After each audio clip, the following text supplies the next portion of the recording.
All right, it's go time. We're live. Okay. Is it gonna switch this time? Or are you gonna watch it, or do you? Oh, did you ever figure out what that setting was? Oh man. No, it is actually switching. I think it was just a corruption when the Hangout loaded, so Oh, must have been the plugin. All right. let's roll. Starting timer now. Hello and welcome to Wi-Fi Optional. This is episode 17. This is your weekly tech show where we talk tech so you don't have to. Recorded Monday, March 14th, 2016, and this actually happens to be Pi Day. And with me is Mr. Jason Watercott. Jason, how was your Pi Day? Well, you didn't bring me any, so it's not going good so far. But I guess I'll take it for what it is. You know, I stopped at the local grocery store this morning on my way to work to pick up a pie, and the only pies they had were apple. They had a million apple pies, but nothing else. So It's a horrible time of year for boutique pies, I guess you'd call them, or better pies than the standard. There's no I holidays coming guess up. What are you gonna do? we have a pretty jam-packed show today.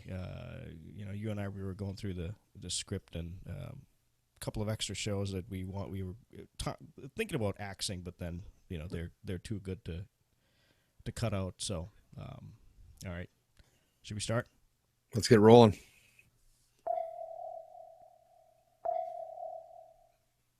Apple on Thursday sent out a media invitation to its March 21st event at Cupertino, California office headquarters with a cryptic teaser, "Let's loop you in."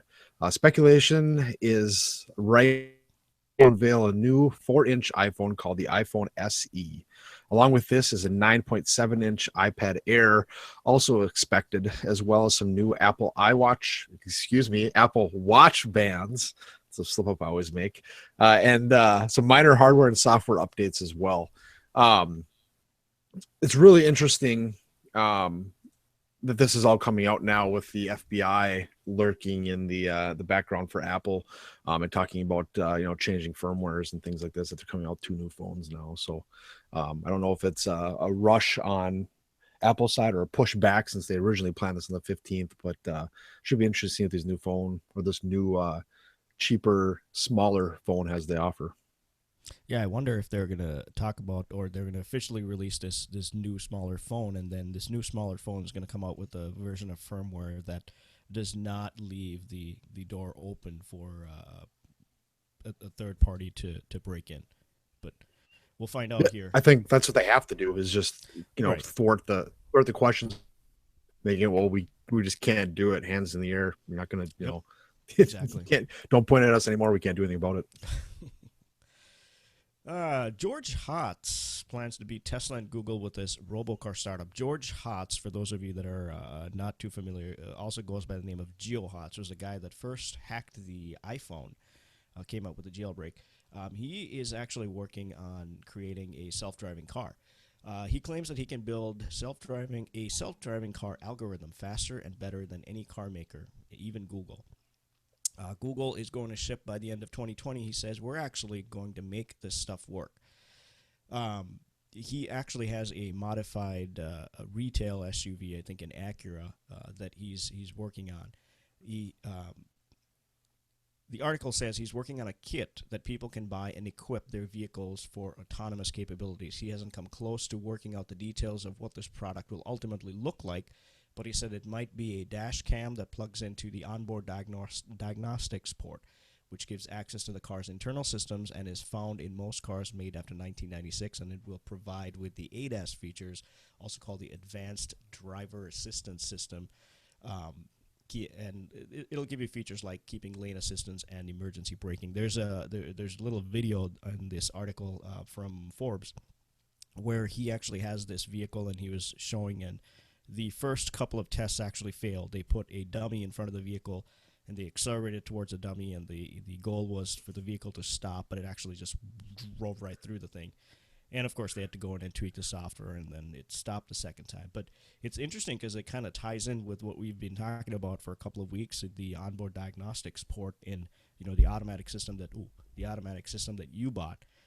So sounds like some of our questions are getting answered because that OBD port seems like it does have the ability to control certain options. And the other part I find interesting is that he went and picked out an off-the-shelf SUV, a newer model, which has a lot of the drive-by-wire systems built in. So it has the ABS, it has the automatic shifting and the power steering, all that stuff. So he doesn't have to build those. Those are already built in. He's just going to interface with his existing software. But it'll be interesting to see. He already broke the iPhone, so we know the guy's got a little bit of talent, or he's got talent. So we'll see what he comes up with. He got $20 million, I have to add right at the end, by a Fortune 500 company that sees potential in what he's going to do. Yeah, like you said, it's just interesting to see kind of the car is just a head unit kind of thing, or the car is just a shell around what you want to do.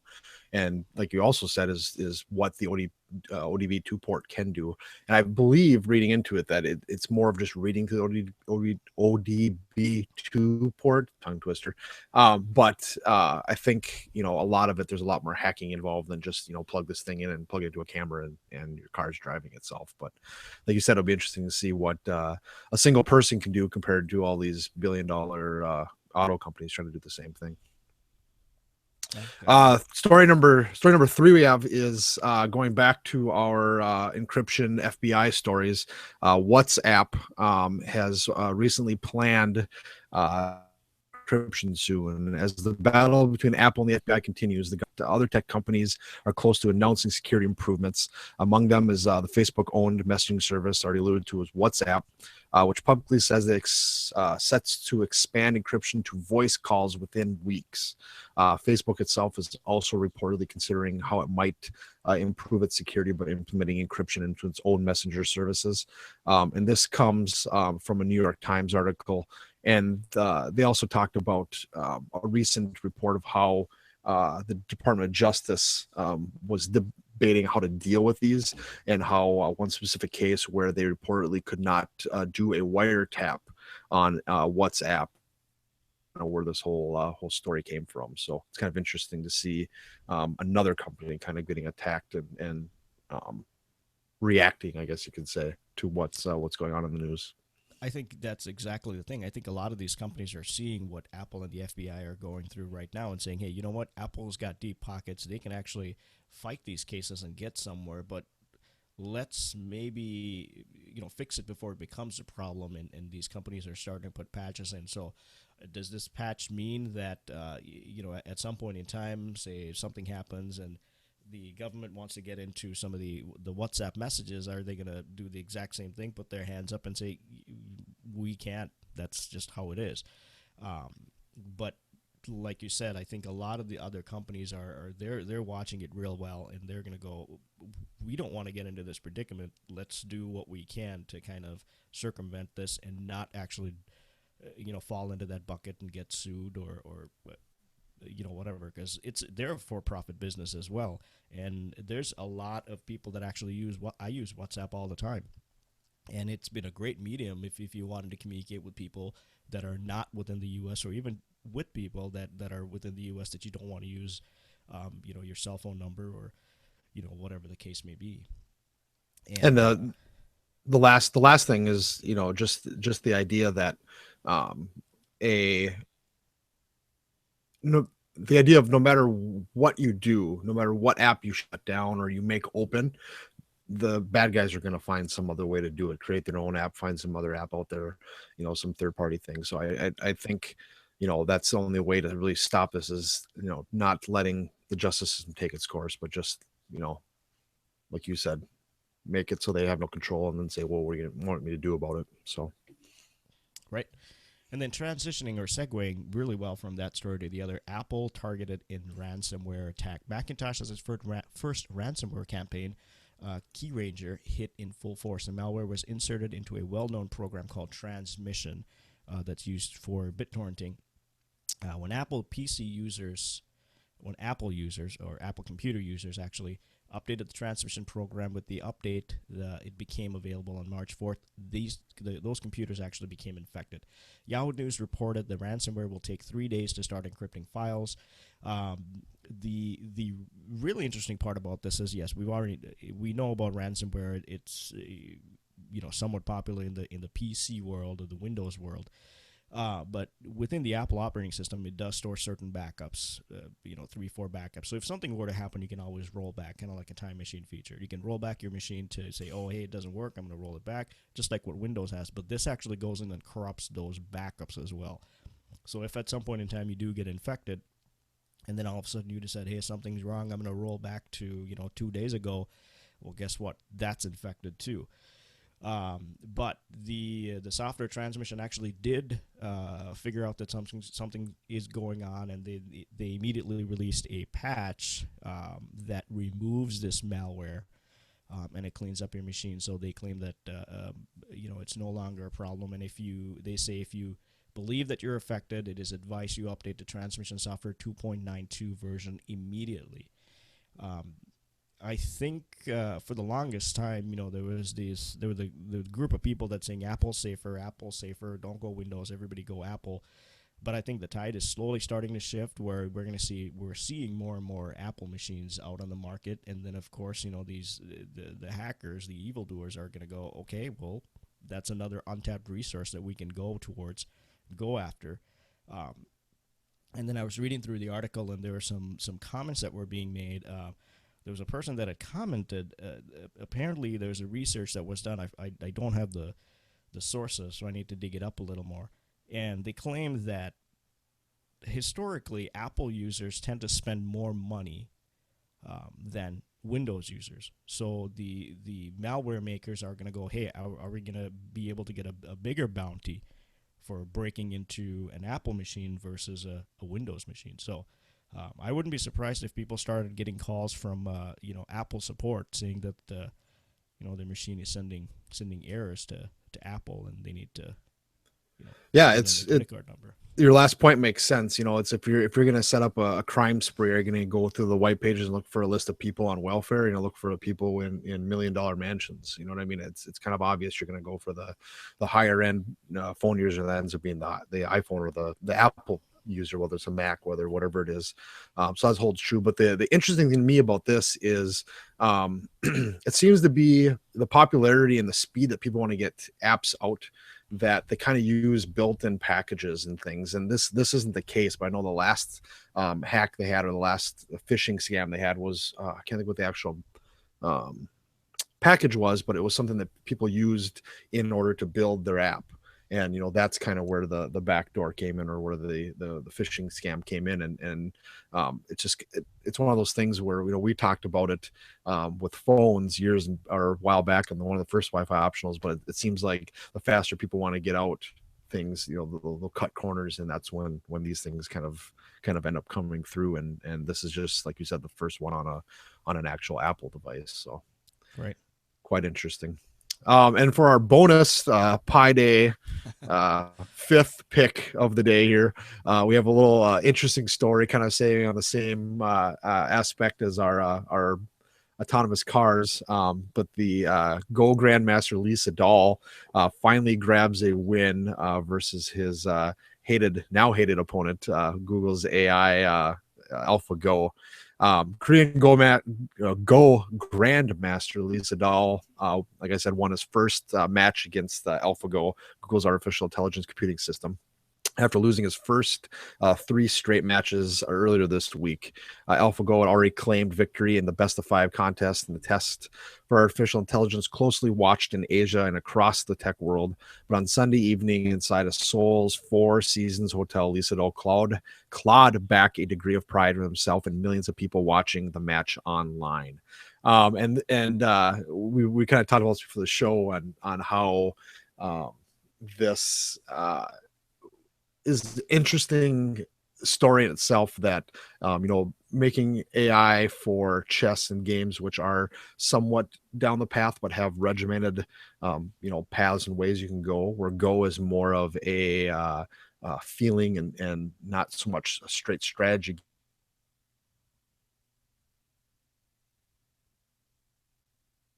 Oh, I think we may have lost Jason. Well, we're going to let him reconnect. But where I find it interesting is artificial intelligence is absolutely fantastic, and I think we've come a tremendous way since the initial release of artificial intelligence. But at the end of the day, we're still not there to the point where we can give an artificial intelligence computer like the AlphaGo from Google a fifth grade science test, for example, and say, hey, go ahead and do this, or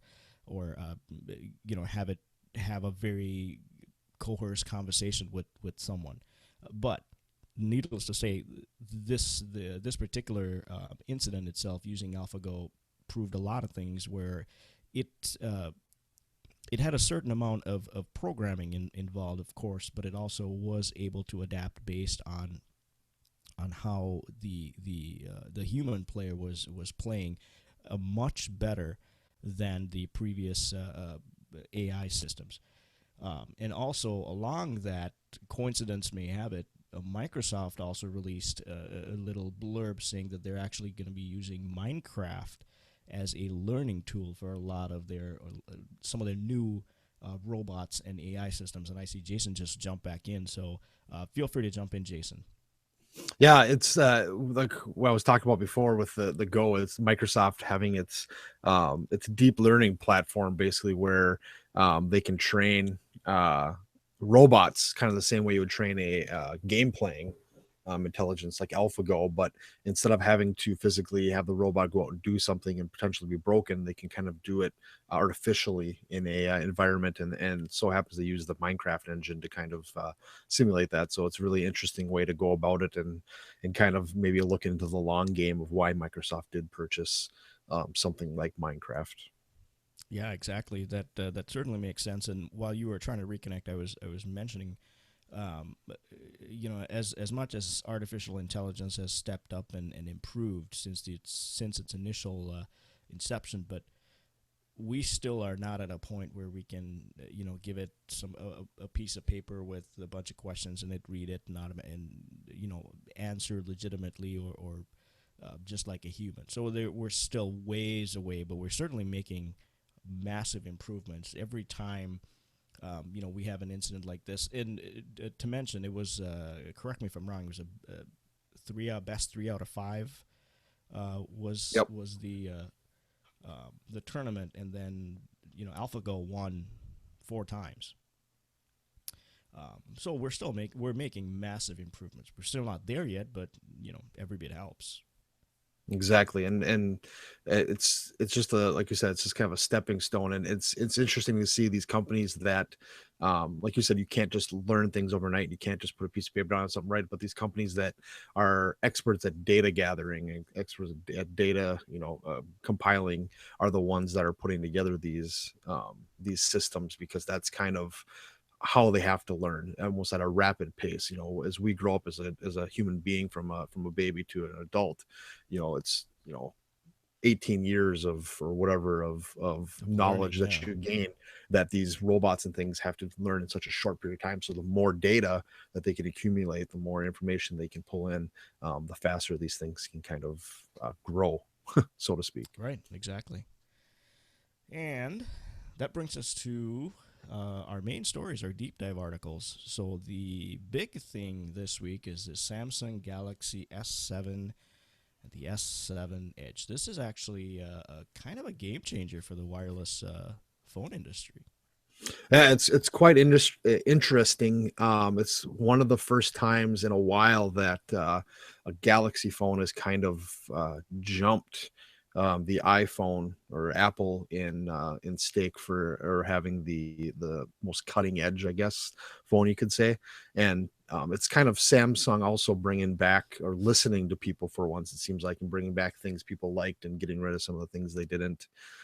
So it's quite an interesting change, and I know some of the early reviews of things that people from Mobile World Congress and getting the first versions. I know there's actually an individual at my work that got it basically at release day, and I got to put it off a little bit. Are really really good, especially things like the camera and the whopping, what was it, 250, yeah, 2560 by 1440 screens they have, which is absolutely ridiculous when you think about Yeah, it. 534. Yeah, 534 PPI. That's just ridiculously high res. But um, the other thing I find interesting is that it's an octa-core, so 8 cores. But instead of having 8 of the same, they decided to split it. They have 4 2.3 gigahertz Mongoose cores and then 4 1.6 gigahertz Cortex A53 cores. So that's actually kind of interesting, where they kind of split between the two different types. The battery is not removable, unfortunately, but they did pack quite a bit for wireless 802.11 ABG and AC, all built in. Like you said, the camera, they did go down a little bit on the megapixels, but we all know in the tech world megapixels Yes. really don't mean much. But they did go down to an f1.2.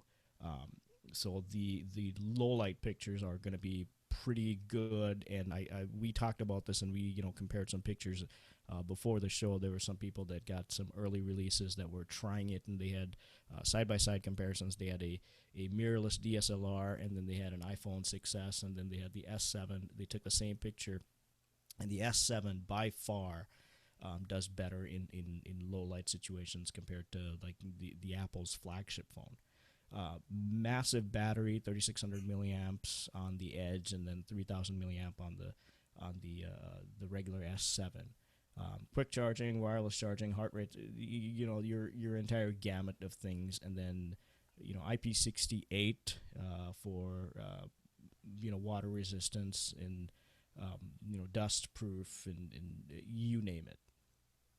Yeah, it's just interesting that they brought back, like you mentioned, some of those features they had before that they kind of got rid of with the S6 and the S5 versions. Well, mostly they were in the S5, and the interesting thing we talked about for the show was not going Type C, which Yes, most phone makers are going nowadays, which yes. allows you a whole gamut of other options of things to do, and they're actually backwards compatible technically with other plugs other than just confusing people. So it's really interesting um, to we kind of talked about it shortly, but why they would do something like that other than just a play into the people that already have mini USBs or micro USBs and don't want to get another charger. But I don't know why we'd hold yourself back from a newer, or I guess better at this point, technology. So it's kind of interesting thing.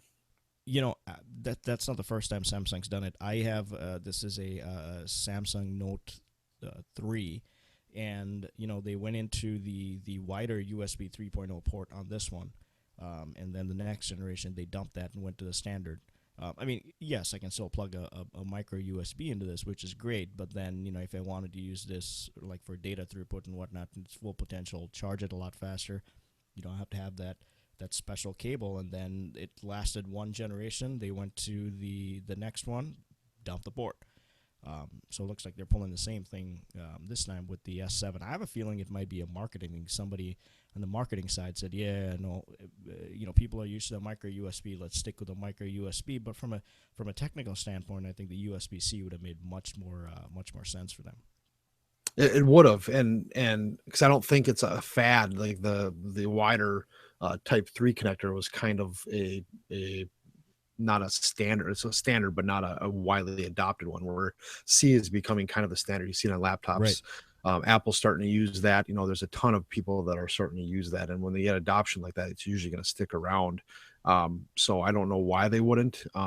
Even having, and then they have a 3.5 millimeter headphone jack, and that's starting to kind of go. We hear reports from the newest iPhone that's probably going to not have a headphone jack. That's kind of going the way of the dodo. So it's weird that they would go so advanced with certain things and kind of stick in the past with those hardwired inputs instead of the new NFC and Bluetooth standards they've adopted.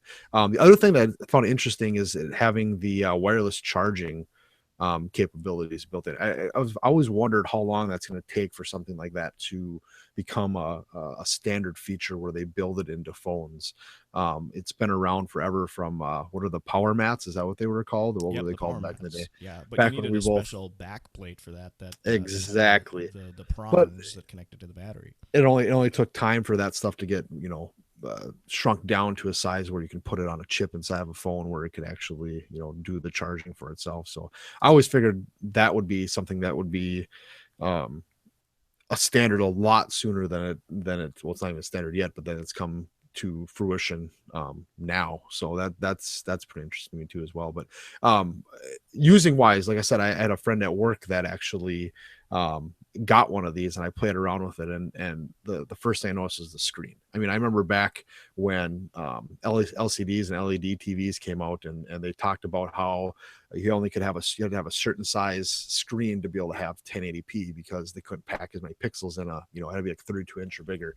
Well, now we have 1440 screens that are 6-7 inches large, and that seems ridiculous to me that they can pack all that amount of pixels into one little small screen like that. And then it being a AMOLED, um, how much better the contrast and the dark levels and things like that on the screen are than regular LED. Makes it look very, very pretty. And it runs Android 6.0. Oh boy, there goes my Samsung.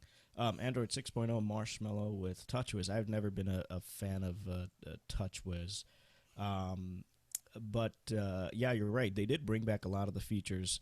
Rumor is that when they came out with the S6, people were fairly taken aback, and I wonder if they did get some backlash that they were missing the micro SD port and a bunch of other things. So they're like, okay, fine, we'll give it back to you. But if they were going to do that, the one thing they still stuck to was the internal battery, which we both used phones with internal batteries, and personally they work great, except for if there's some kind of an issue.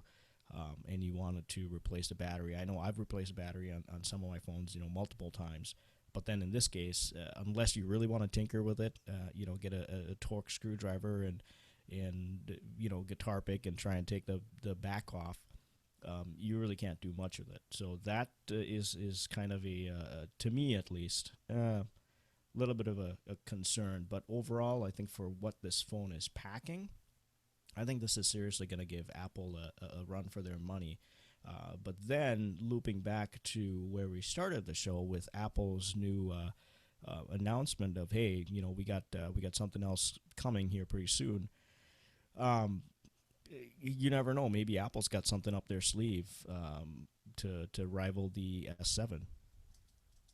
I think they're going to have to, and I think they've been stagnant long enough where they've kind of just slowly, incrementally increased their phones, bigger screen, done really obvious basic things. I think they really have to get back to the Steve Jobs innovation, that really brought the iPhone to where it is, and actually do something different instead of just add little things, because everybody else is starting to make phones like this that are living up to what, or even better than what the current iPhone is at. And the last point I want to make is it's interesting they still have an S7 and S7 Edge, because all the reports are is the S7 Edge is 10 times better phone than the S7, just looks wise and all that stuff. But then I actually held a S6 Edge of my friends the other day, and along with my new friend's S7 without the Edge, and I don't like the Edge. A, you end up turning off the Edge features because you bump them accidentally, and B, it just doesn't feel right in your hand. Like, it looks absolutely gorgeous, but actually use wise, I just do not like it. And then if you want to use it, you have to put a case on, which kind of defeats the purpose of the Edge. So that's kind of my They last 2 cents.